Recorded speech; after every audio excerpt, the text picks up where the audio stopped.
নান্দেলে police পাহারায় বিক্রি হচ্ছে পেট্রোল মোটরসাইকেল চালকদের দীর্ঘ লাইন।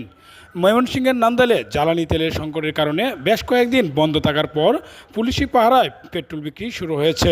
শনিবার 28শে মার্চ উপজেলার নান্দাইল চৌরাস্তায় মেসার্স হাজি ফিলিং স্টেশনে ভোর রাত থেকে তেল বিক্রি করছে কর্তৃপক্ষ।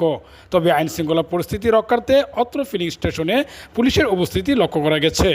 গত 10 দিন যাবৎ নান্দাইল উপজেলার কানানপুর নামক স্থানে চৌধুরী ফিলিং স্টেশন ও নান্দাইল চৌরাস্তায় মেসার্স হাজি ফিলিং স্টেশন দুটি বন্ধ ছিল।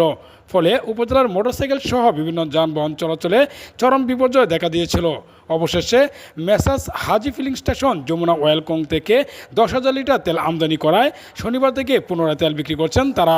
খবর পেয়ে ভোররাত থেকে উপজেলার সহস্রাধিক মোটরসাইকেল পেট্রোল ক্রয় করতে স্টেশনের সামনে জমায়েত হয়েছেন। তবে ফিলিং স্টেশনের কর্তৃপক্ষ জানিয়েছেন প্রত্যেক মোটরসাইকেলকে সর্বোচ্চ 300 টাকা তেল দেওয়া যাবে। এতে করে লাইন বেঁধে মোটরসাইকেল চালকরা তেল সংগ্রহ করছেন।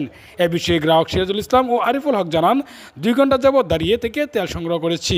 আমার মতো শত শত গ্রাহকরা লাইনে দাঁড়িয়ে রয়েছে। নান্দাইল চৌরাস্তায় মেসার্স হাজি ফিলিং স্টেশনের মালিক শেখ সেলিম জানান, 10,000 লিটার তেল পেয়েছেন তিনি, যে কারণে 300 টাকার উপরে তেল দিতে পারছেন না। অতিরিক্ত চাপ এড়াতে থানা পুলিশের সহায়তা নিয়েছেন।